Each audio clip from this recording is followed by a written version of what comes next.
नमस्ते स्टूडेंट्स।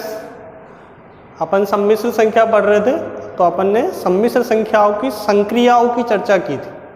तो अपन ने सम्मिश्र संख्याओं का योग देखा, योग के गुणधर्म देखे, फिर सम्मिश्र संख्याओं का अपन ने व्यवकलन देखा, यानी सम्मिश्र संख्याओं को कैसे घटाया जाता है। आज अपन चर्चा कर रहे हैं सम्मिश्र संख्याओं का गुणनफल, कि दो सम्मिश्र संख्याओं का गुणन कैसे होगा। देखिए, यदि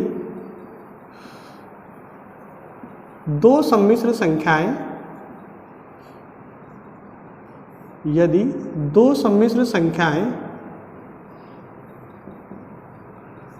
Z1 बराबर a प्लस आयोटा बी व Z2 बराबर c प्लस आयोटा डी है, तब Z1 Z2 बराबर a plus iota b c plus iota d, दोनों को गुणा कर लीजिए।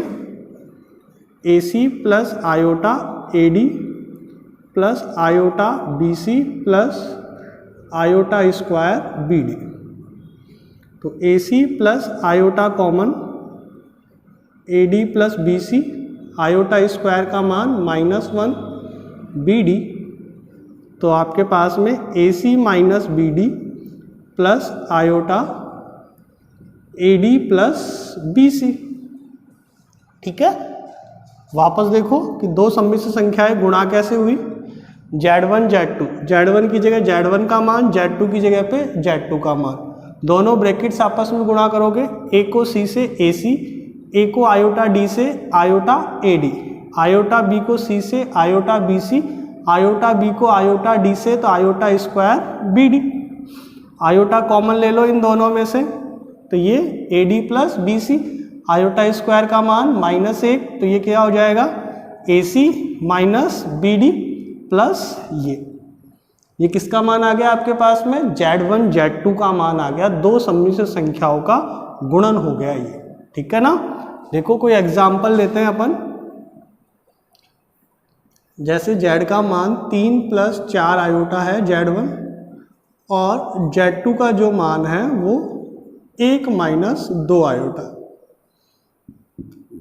अब आपको Z1 Z2 निकालना है, यानी Z1 और Z2 को क्या करना है बेटा, गुणा करना है।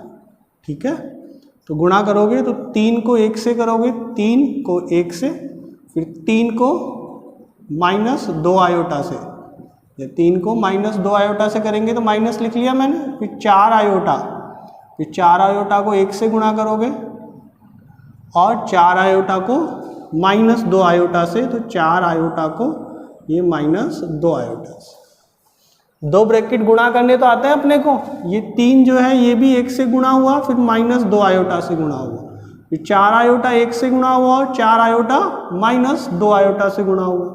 तो ये 3, ये माइनस का 6 आयोटा, ये प्लस का 4 आयोटा, और ये माइनस का 8 आयोटा स्क्वायर हो गया।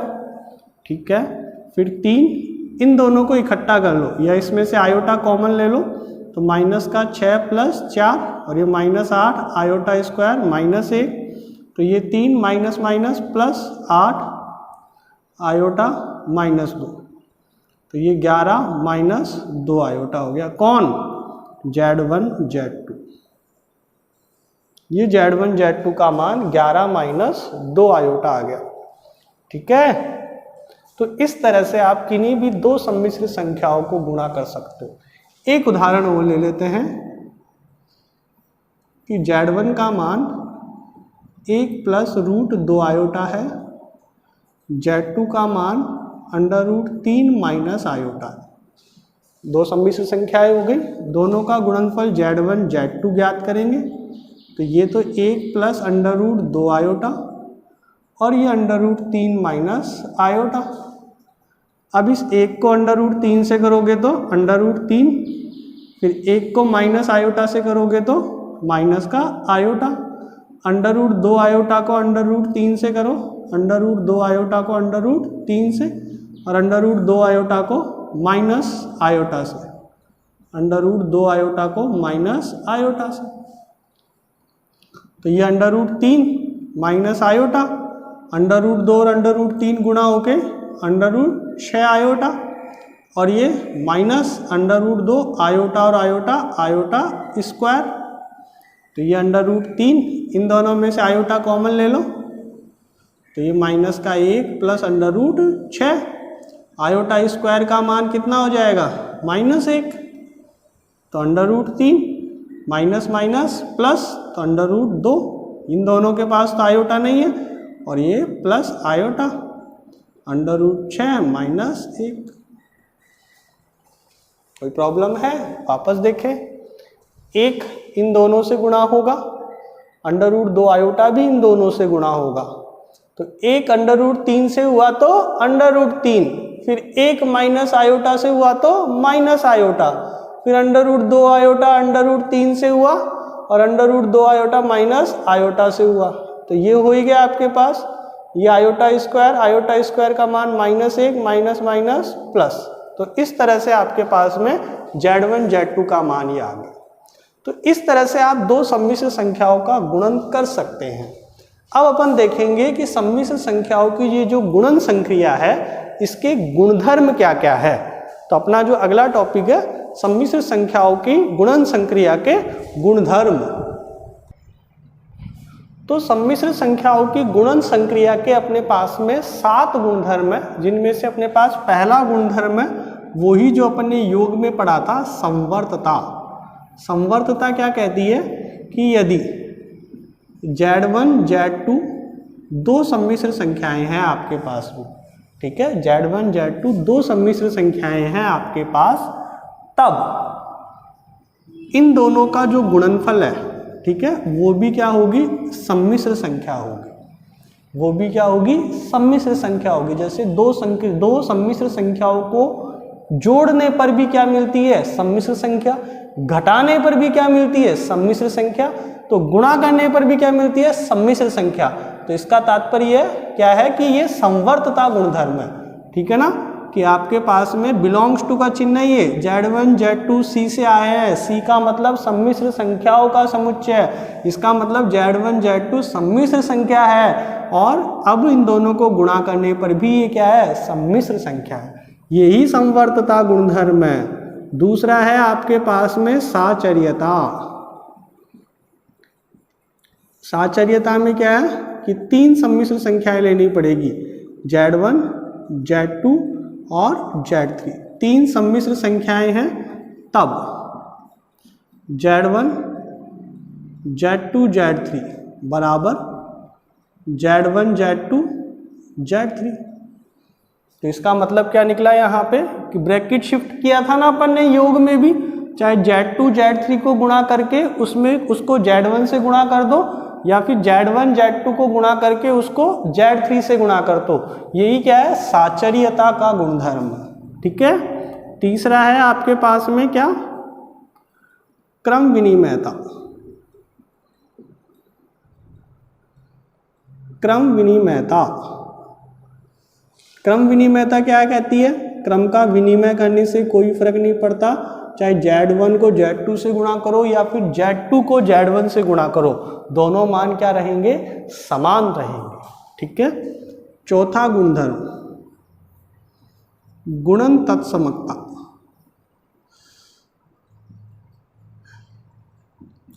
तत्समक अवयव क्या समझाया था मैंने, गुणन तत्समकता मैंने पहले ही बता दी थी वैसे तो आपको, योज्य तत्समक में ही, कि अपन Z को, सम्मिश्र संख्या को किससे गुणा करें कि Z Z ही रहे, बताओ किससे गुणा करें, 1 से, किससे, 1 से। यहाँ 1 गुणन तत्समक अवयव कहलाता है, यहाँ 1 गुणन तत्समक अवयव, गुणन तत्समक अवयव कहलाता है, ठीक है। फिर आती है अपने पास में पांचवा, गुणन प्रतिलोम। क्या आता है, गुणन प्रतिलोम। गुणन प्रतिलोम, गुणन प्रतिलोम में क्या था कि अपन Z को किससे गुणा करें कि आपको तत्समक अवयव मिल जाए, बताओ, Z को किससे गुणा करें कि तत्समक अवयव कौन है, यानी 1, तो 1 मिल जाए, किससे गुणा करोगे, 1/Z से, तो यहाँ z का गुणन प्रतिलोम, ये क्वेश्चन भी बनेगा जैसे योज्य प्रतिलोम का था ना -z, वैसे ही z का गुणन प्रतिलोम कौन होगा? z का गुणन प्रतिलोम 1/z। ठीक है बेटा। फिर नेक्स्ट आपके पास में छठा आपका गुणधर्म है निरसन नियम।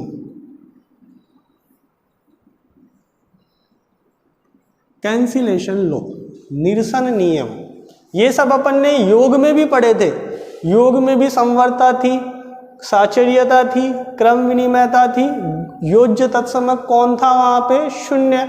योज्य प्रतिलोम कौन था वहां पे? -z। अब निरसन नियम, निरसन नियम क्या कहता है कि z1 z2 बराबर z1 z3।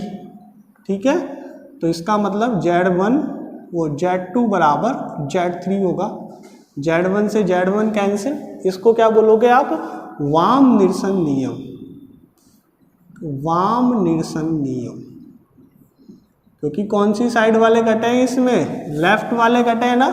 ठीक है, अगला है आपके पास में इसी के अंदर है आपके पास में z1 z2 बराबर z3 z2। तो इसमें ये z2 से z2 कटेगा तो z1 बराबर z3। इसमें कौन सी साइड वाले कटे? कौन सी साइड वाले कटे इसमें? राइट साइड वाले। तो इसको बोलोगे आप दक्षिण निरसन नियम। क्या बोलोगे इसको? दक्षिण निरसन नियम। ठीक है, फिर नेक्स्ट आपके पास में सातवां है इसके अंदर आपके पास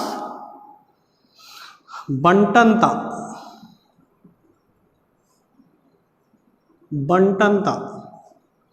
बंटनता क्या कहती है कि z1 को आप z2 प्लस z3 से गुणा करो तो ये हो जाएगा z1 z2 plus z1 z3। या फिर इसको ऐसे भी लिख सकते हो आप कि z1 प्लस z2 को आप z3 से गुणा करो। ये दूसरा है, ये दूसरा है, ये दूसरा है, तो ये हो जाएगा z1 z3 plus z2 z3। बंटनता इस चीज को बोलते हैं अपन। ठीक है ना। तो ये आपके पास में 7 गुणधर्म है। पहला गुणधर्म है संवर्तता। ठीक है, 2 सम्मिश्र संख्या है तो उनका गुणन भी सम्मिश्र संख्या होगी। साचर्यता, गुणा में ब्रैकेट शिफ्ट करने से कोई फर्क नहीं पड़ता।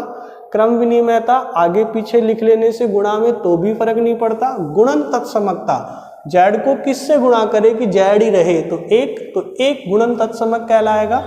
z को किससे गुणा करे कि तत्समक अवयव यानी 1 मिल जाए तो 1/z से गुणा किया जाएगा तो z का गुणन प्रतिलोम 1/z होगा। निरसन नियम, वाम निरसन में लेफ्ट साइड वाले कट जाएंगे z1 से z1 तो z2 बराबर z3।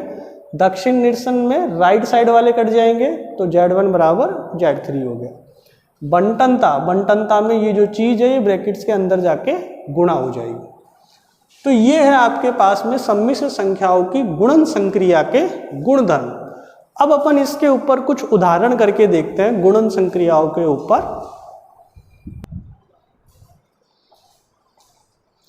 x व y का मान बताना है जबकि आपको दे रखा है कि इन दोनों का गुणा इसके बराबर होना है। ठीक है, देखो सबसे पहले तो आपको दिया है जो चीज़ लिखोगे आप कि x plus iota y 2 plus 3 iota से गुणा करके 1 प्लस 8 आयोटा बनाएगा। तो दोनों ब्रैकेट्स को गुणा कर लो तो ये हो जाएगा 2x plus 3x iota plus 2y iota plus 3y iota square बराबर 1 प्लस 8 आयोटा। तो ये 2x प्लस इन दोनों में से आयोटा कॉमन ले लो 3x plus 2y plus 3y iota square का मान -1 बराबर 1 प्लस 8 आयोटा। तो 2x ये -3y तो 2x minus 3y plus iota 3x plus 2y बराबर 1 प्लस 8 आयोटा। क्या समझ आया? दो सम्मिश्र संख्याओं का गुणन करना अपन ने सीखा है ना। x जो है वो इन दोनों से गुणा हो गया, आयोटा y भी इन दोनों से गुणा हो गया। x 2 से हुआ 2x, x 3 आयोटा से हुआ 3x आयोटा, आयोटा y 2 से हुआ 2y iota, iota y 3 iota से हुआ ये आ गया। फिर ये 2x, इन दोनों में से आयोटा कॉमन, ये माइनस का 3y हो ही जाएगा, 2x माइनस 3y ये है।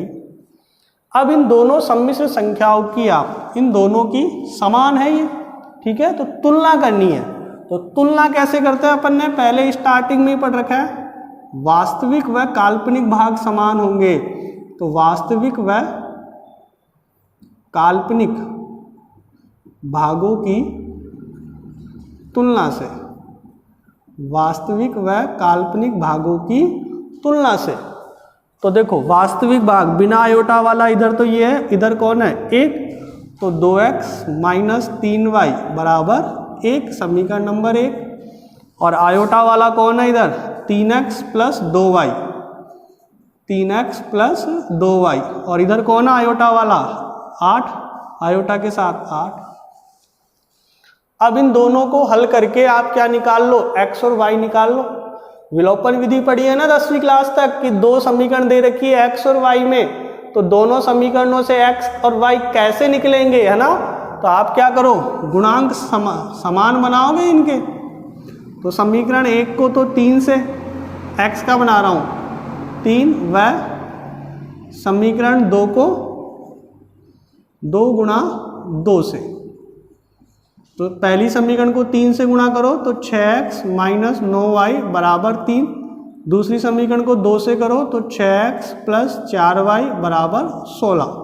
चिन्ह बदल दो अब इनके, माइनस माइनस माइनस, तो 6x से 6x गया, माइनस का 9y और माइनस का 4y, माइनस के 13y, 3 में से 16 गए तो माइनस का 13, माइनस से माइनस गया तो y बराबर 1, y का मान 1 समीकरण 1 में रख दो, y बराबर 1 समीकरण 1 में रखने पर, ठीक है। तो 2x माइनस 3, y का मान 1 रख दिया। अब 2x बराबर 1 प्लस 3, तो 2x बराबर 4, तो x बराबर 2। तो ये x का मान 2 आ गया, y का मान 1 आ गया, ठीक है। इसको 3 से किया तो यहाँ 6 बन गया, इसको 2 से किया तो यहाँ 6 बन गया। x के गुणांक समान हो गए, फिर चिन्ह बदल दिया, घटा दिया सबको। तो चिन्ह बदलने के बाद minus 9y minus 4y minus 13y, 3 में से 16 गए तो माइनस 13, माइनस से माइनस गया तो y का मान 1, y का मान 1 समीकरण 1 में रख दिया यहाँ पर, तो यहाँ से x का मान कितना आ गया 2। तो इस तरह से क्वेश्चन आपका कंप्लीट होता है। तो और भी क्वेश्चंस आपको मैं प्रॉब्लम शीट में दे दूंगा, तो उस तरह से आप उन क्वेश्चंस को सॉल्व करोगे।